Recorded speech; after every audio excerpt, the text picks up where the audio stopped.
mo kí wa èyí tí ẹ ti darapọ̀ mọ́ wa. Mo tún fẹ́ fi nǹkan kan ṣe àlàyé fún wa ká tó kúrò ní agbègbè yìí. Mo kí gbogbo ẹ̀yin tí ẹ ti láǹfààní àti to join me. Behind me, building tẹ́ ń wò yìí is the hospital. Ilé ìwòsàn ló ń pè bẹ́ẹ̀ tí kò bá yẹ ní èdè tiwantiwa.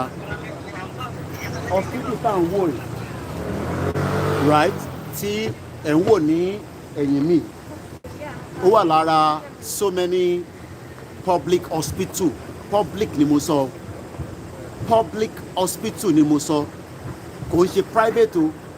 Tó bá sọ pé nǹkan public, that means pé ó wà fún mẹ̀kúnnù, ó wà fún olówó, ó wà fẹ́ni tí kò ní àtẹni tó ní. But nítorí pé ẹ̀yin tẹ́ wà ní Nàìjíríà, wọ́n ti fún yín ní impression pé healthcare ó wà expensive. So that means pé ìjọ́ tí àìsàn kan bá ti dé bẹ́ẹ̀, wàá kọ́kọ́ máa wá ará ilé ẹ tó lè kọ́kọ́ fún ẹ ní owó tó lè fi kọ́kọ́ lọ sí hospital. Màá gbé yín lọ round hospital yẹn right now. Ẹ kọ́ rí àpẹẹrẹ díẹ̀ lára àwòrán tí máa ń sọ nílé tí bá ń sọ̀rọ̀ lórí healthcare. Nítorí pé healthcare ó ṣe pàtàkì, ó ṣe kókó ní ìgbésí ayé àwọn ọmọ káàárọ̀ òjíire. Kódà tá bá tẹ̀ ní oògùn ìbílẹ̀ tiwa tá bá ń lò lẹ́ẹ̀kọ̀ọ̀kan, ó dẹ kíyàn máa lọ ṣe àyẹ̀wò, àbí kò yé yín nísìn.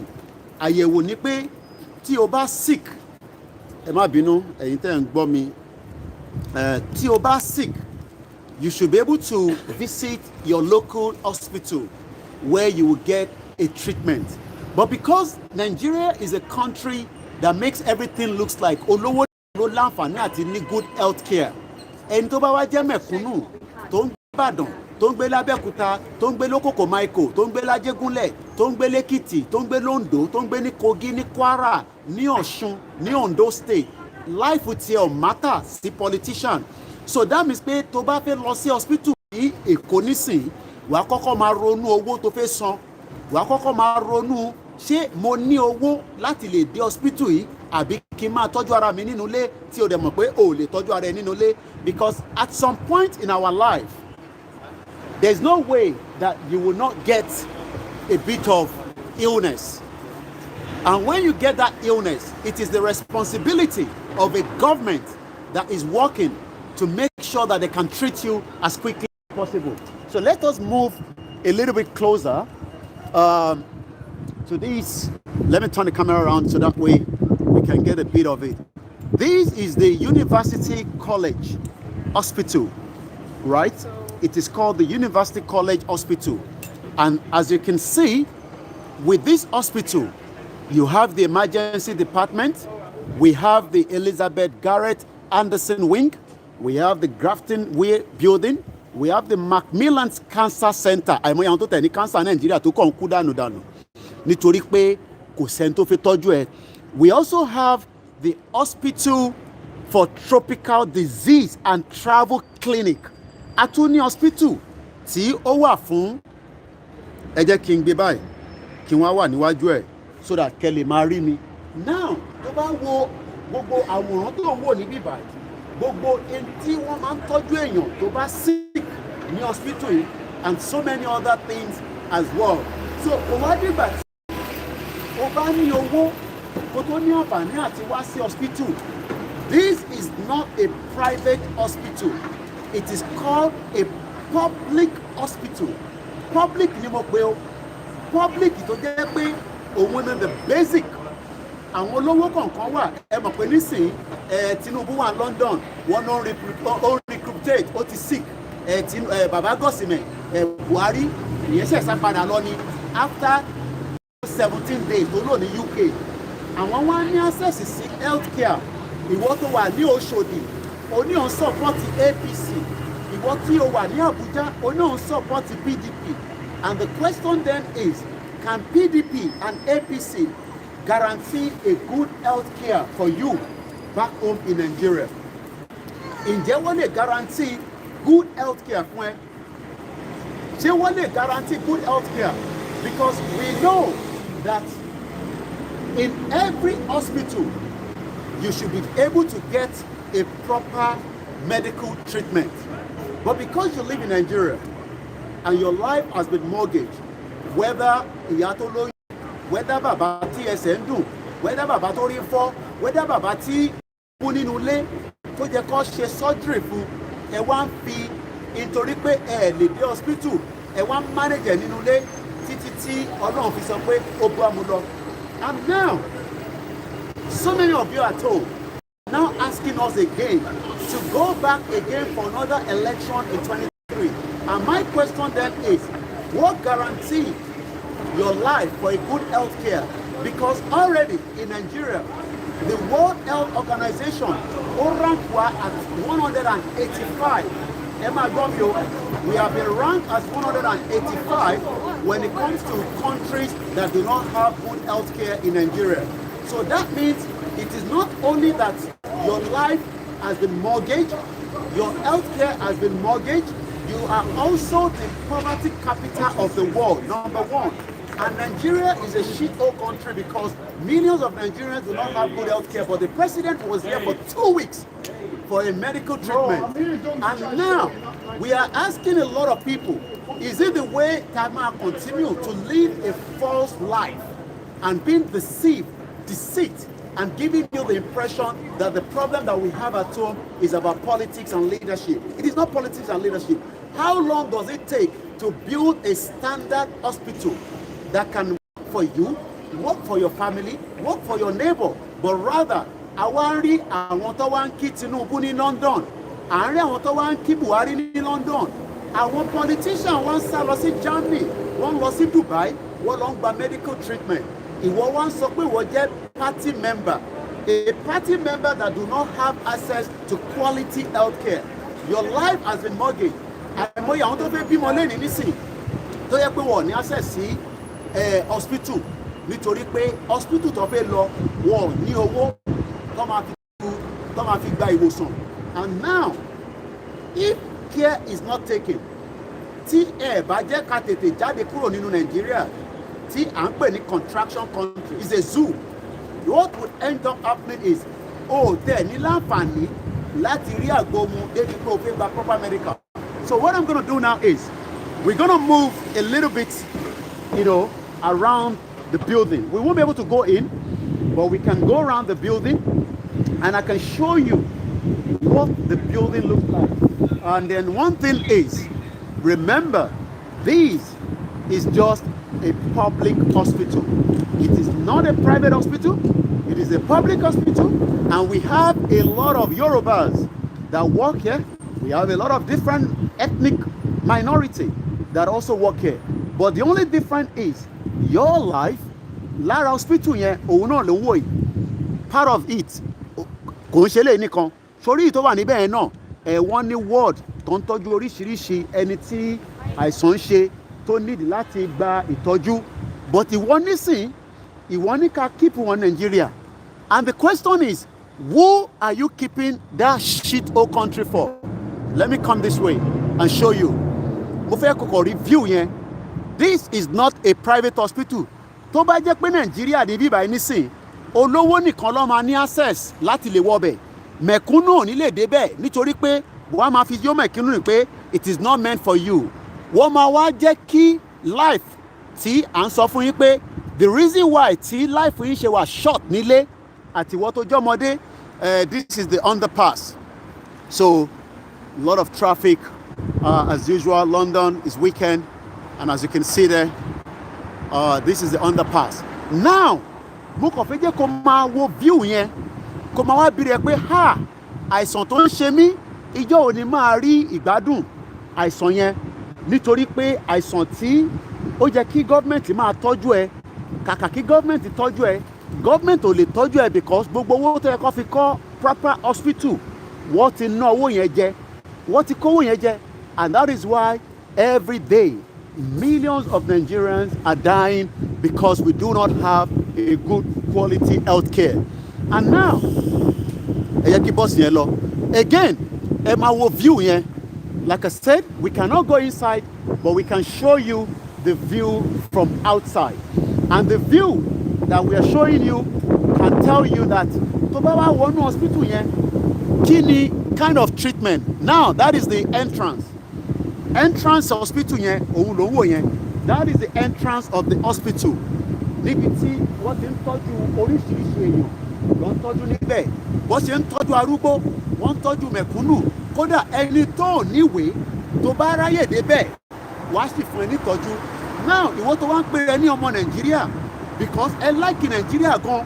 Nàìjíríà yẹn ó like ẹ gan. Èmi mo like Nàìjíríà jù. Èmi mo fẹ́ kú fún Nàìjíríà. Ǹjẹ́ tó bá sick ní wákàtí, ǹjẹ́ o lè rí ìtọ́jú?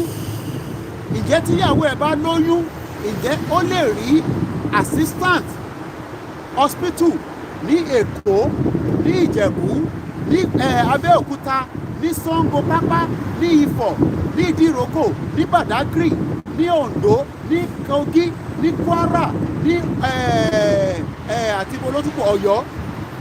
So the question now is, who is deceiving you that one day Nigeria is going to turn around and you will have a good health care? Àwọn wo ló ń parọ́ yẹn fún yín? Ta ló ń deceive yín? Nigeria máa dá. Ta lẹ́ni tó fún yín ní impression yẹn? Àwọn wo ló ń fún yín ní impression?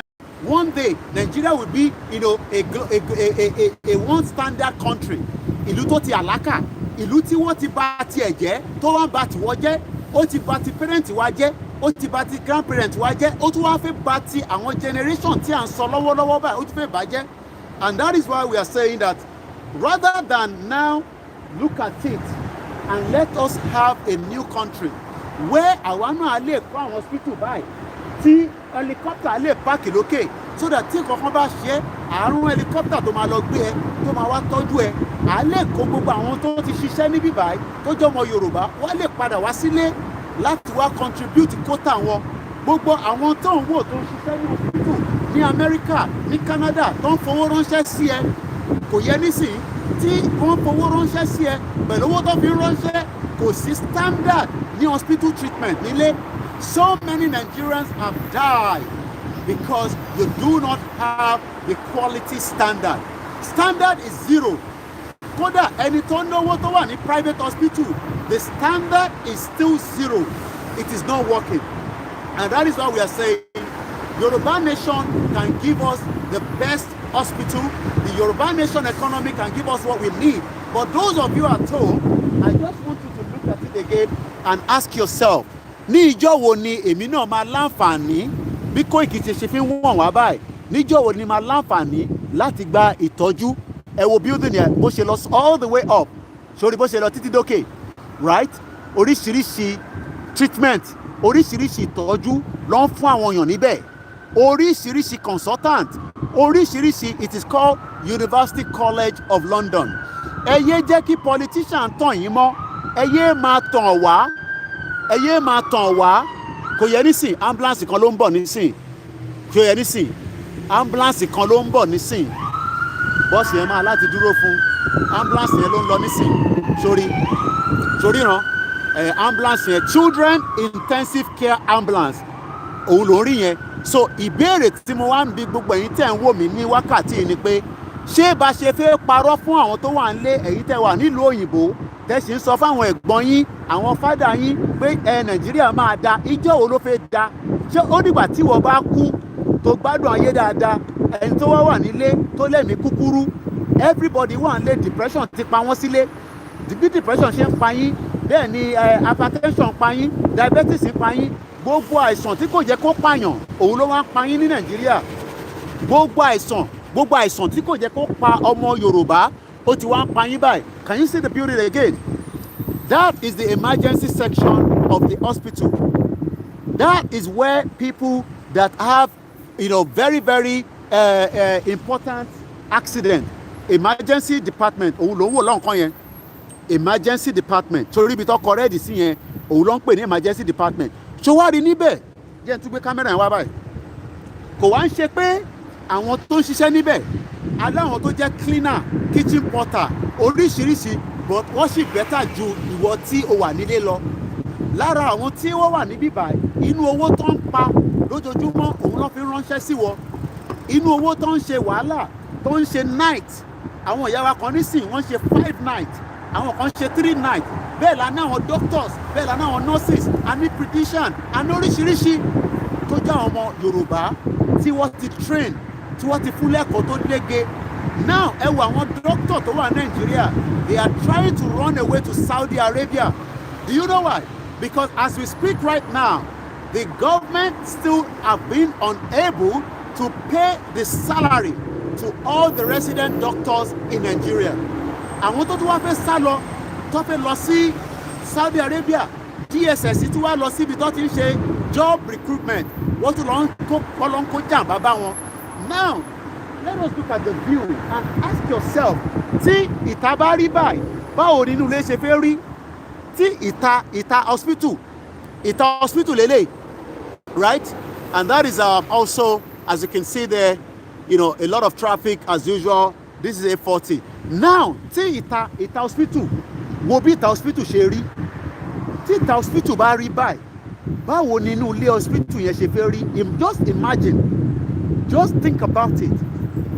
Tí ìta hospital bá rí báyìí, báwo nínú ilé ṣe fẹ́ rí? Kò sí pé wọ́n máa múná lọ, kò sí pé wọ́n fẹ́ ṣe operation, wọ́n ò rí oògùn lò, kò sí pé wọ́n fẹ́ ṣe operation, kò sí syringe, àbí bẹ́ẹ̀ kọ́? Now, àwọn olówó, àwọn wá ń gbádùn, wọ́n wá ń kóra wọn wá sí ìlú òyìnbó, wọ́n fúnra wọn ní treatment tó dáa pẹ̀lú àwọn family wọn àtàwọn ọmọ wọn. Ìwọ tó wá wà nílé, wọ́n wá ń sọ fún ẹ pé kó máa lọ sí church, kó lọ máa fi holy water, kó máa fi fún ẹ ní treatment, àbí bẹ́ẹ̀ kọ́? Wọ́n wá ní pé o ní láti ní tó ń pè ní x-ray, ọmọ tó ń pè ní x-ray, wọ́n máa ń ṣe x-ray fún yàn. X-ray yẹn ó máa show gbogbo tó bá ń ṣe lára, bó jẹ́ kúrúnà ló mú ẹni, bó jẹ́ kwashiorkor ló mú ẹni, bó jẹ́ pé bóyá o lè tọ̀ dáadáa. Because at some point in our life, we will definitely need medical treatment. It doesn't matter. Ẹ lè rí èmi náà tí mò ń lọ tá à ń ṣe báyìí, tó bá dé stage kan, ìyẹn lè máa ní ẹ̀gbẹ́ ń dùn mí, orí ń fọ́ mi, kí ni mo wá fẹ́ ṣe báyìí? Ṣé máa lo àgbo ni? Tágbóyàn bá wá ṣiṣẹ́, ẹ̀tọ́ ẹ̀ ni pé kó lọ sí hospital, kó fún ẹ ní àyẹ̀wò. But tó bá dé hospital, ìwọ náà mọ irú owó tó máa béèrè lọ́wọ́ ẹ, so tẹ̀ ní láti lọ. Now we now have millions of Nigerians that are dying on a daily basis because of the negligence of a contraction zoological country called Nigeria, tí kò láǹfààní kankan tó ti àlákà. Hospital tó yẹ kó ṣiṣẹ́, right? Somebody say thank you. Mortuary is working without the light in our hospital. Mortuary is working without light in our best hospital in Nigeria, UCH in Boletiferi. So why are we saying all this? I want most of you at home to just look at the view. This is the outside of the hospital. And to go around again. Even though we cannot go inside, but just again look at the view. Right? Can you see it? So the lórí ẹ̀ ó ní helicopter pad tí helicopter máa ń pààkì sí. Àìmọye àwọn tó wà níbẹ̀, ẹlòmíì wà nínú hospital yìí ọdún 4 tó ń fún ní treatment, ẹlòmíì ọdún 5, ẹlòmíì in and out, ẹlòmíì ó lóyún, ó fi wá gba treatment, ó fi wá gba yẹ̀wò. Now, do you have emergency department in that contraction? Ìbéèrè ni o, because when you look at this now, ó jẹ́ kí o máa béèrè lọ́wọ́ rẹ pé ìjọ́ wo ni a fẹ́ bọ́ nínú oko ẹrú? Tó bá wá ń sọ fún mi pé Koiki, àwa náà máa nírú eléyìí, tá bá ní good leader. Hey, shut up your mouth. You can never have a good leader in that shito country, because the country that was forced together with some other ethnic groups, and we are not one. So gbogbo àwọn best brain wa, àwọn doctors, àwọn engineer, àwọn pharmacists, àwọn so many brains, wọ́n ti sá kúrò Nigeria. They are all over the world, making another country their home, making another country where they are serving and they are being paid for that service as well. Now, ìwọ wá ń pariwo, ẹ jẹ́ ká keep one Nigeria. My question always is, who are you keeping one Nigeria for? Who actually are you keeping one Nigeria for?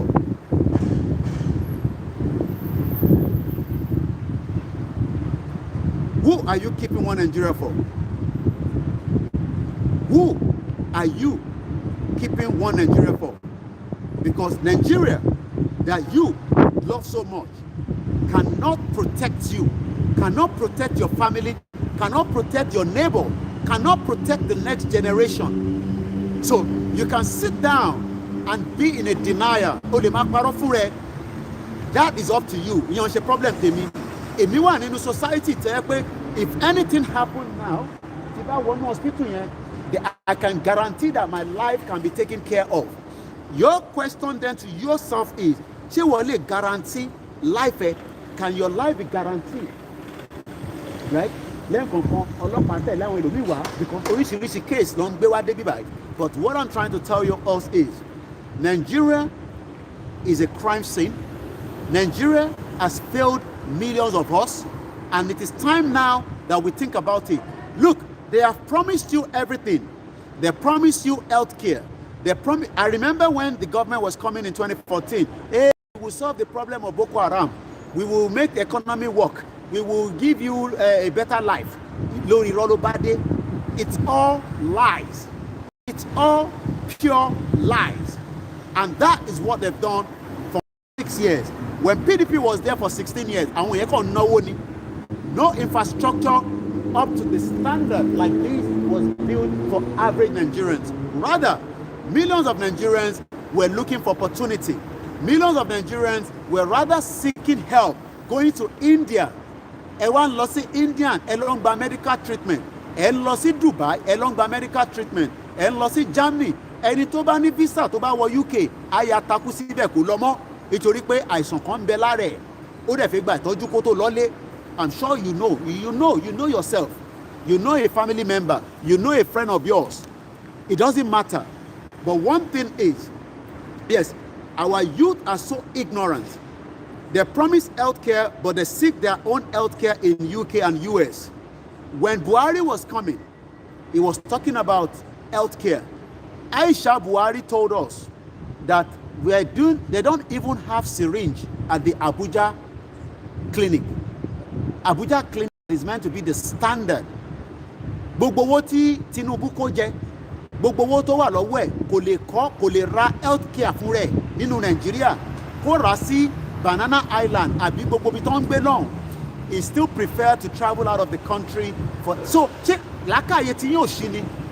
Àwọn tó yẹ kí wọ́n máa lo healthcare system ti Nàìjíríà, àwọn wá ń travel out pẹ̀lú àwọn ọmọ wọn, pẹ̀lú ìyàwó wọn, wá wá bímọ sí ìlú òyìnbó, wá wá take a picture, wá gbé sórí Instagram, inú tiẹ̀ wá ń dùn. Wá wá ya picture yẹn, wá gbé sórí Instagram, ìwọ wá ní ìwọ ni member APC, ìwọ ni chairman, ìwọ ni youth leader tó ní wúlò kankan tó ń ṣe fún ẹ. Health is very, very important. And I'm going to give us some statistics quickly. Let's look into the Nigerian healthcare. Let's quickly do a quick search when it comes to Nigerian healthcare today. Once again, a very good afternoon or good evening, depending on where you're watching us from. This is just to tell us Nigeria healthcare system. Let me read this out. Healthcare provision in Nigeria is a concurrent responsibility of the three tiers of government in the country. It's provided by the private sectors. A lot of you cannot afford it. So when they talk about private sector healthcare in Nigeria, you cannot afford it. Oh, lower yen. So just forget it. So when they talk about private, okay? Now they talk about the private expenditure on health as a percentage of the total health expenditure is about 74.85. Now, kí ni wọ́n sọ nípa the aspect of the healthcare in Nigeria? Healthcare in Nigeria is severely underfunded. Rather, the government is putting money on the terrorists that is now cutting away the weapon from the NDA. They are cutting the weapon from the military barracks, and the weapon end up into the terrorists. Eventually, will kill you as well. Now, despite a 2001 declaration by the African heads of state, known as the Abuja Declaration, to allocate at least 15% of their national budget to healthcare. Successful Nigerian government since then have consistently allocated under 10% of their budget to healthcare. Nígbà tí gbogbo wọn ṣe coming together, right, in 2001, the African head of state, they decided to say that healthcare should be 15%. But as we speak today, Nigeria does not even have up to 10%. Now, what is the healthcare system like in Nigeria? Nigeria healthcare system is poorly developed and has suffered severe backdrops, especially at the local government level. About local government, we have 774 local government. None of them is working. None of them is in good condition. None of them can protect your lives, yourself, your children, your family, your neighbor, your enemy. Right? And now, let's look at the hospital free in Nigeria. Historically, health insurance in Nigeria can be applied to a few instances. Free healthcare provided and financed for all citizens. Let me now go to the news and talk about the current situation with the healthcare. I'm going to go into Vanguard newspaper one day ago. This is what I have here. Mental Health Summit. Expert stakeholders have on the demystifying mental health stigma in Nigeria. And tó bá ní mental problem, right? Nigeria, tó bá wà níbẹ̀, just forget it. Tó bá ní mental problem in Nigeria, you are on your own. Let's go and look at another news. This is CNN. One day ago, right? This is CNN. You can see right there. Again, Nigerian doctors are on strike amid an exodus of talent, but abandoned patients fight for their lives. So right now, a lot of Nigerians do not have good health care. Your life is being mortgaged because our resident doctors are currently on strike. But when you look at a situation like this, the question you should be asking yourself is, ìjọ́ wo ni máa ní good health láyé mi? Ṣé ó dìgbà tí yàn bá kú tó bá lọ sọ́run ló máa ní good health care? This is CNN. One day ago. Let's read more. Abuja, Nigerian CNN. Helpless inside is sparsely decorated ward. Right? Ẹ jẹ́ kí n fi picture arákùnrin yẹn wọ̀nyí. Let me show you the picture. This is an average Nigerian, as you can see there. This young man, as you can see, this young man is meant to have a good health care in Abuja. But as I speak to you right now, the doctors are not there. So we're going to be bringing the program to an end. It's a very short one. It's also important that since I'm in this area, I come here and do a short program on the health, which is killing millions of Nigerians as we speak today. Also, he's supposed to be having treatment, for colon cancer. Any Timothy has what they call colon cancer. But doctors in Nigeria have down tools in a nationwide strike over better pay and conditions. Anyone, I am only surviving by faith. Oh, they survive by faith. Because if you are not treated, you cannot survive by faith. It is not because we don't appreciate or love our faith. It's because you need a proper treatment. You need to be taken care of. Oh, le máa sọ pé ó dìgbà tó bá lọ sí church, tó bá lọ sí mọ́ṣáláṣí, òun ló máa wá dá ìwòsàn padà sí lára. No, you need to be well taken care of. X-ray, medical treatment, sometimes could be exercise depending on what kind of illness is wrong with you. Also, says Agbenro, who is supposed to be starting a second round of chemotherapy at the state-run National Hospital Capital in Abuja. He says he has received no treatment since August 2nd. Any team of you right? Today is the 27th. Now, the last time this person got a treatment was the 2nd of August. And this was a CNN post. Let me show you. This was a CNN post that was put out one day ago. You can go and read it up as well. One day ago, August 27th, what I posted here yesterday. It was uploaded yesterday. And this young man that has a colon cancer has not got any treatment since the 2nd of August. But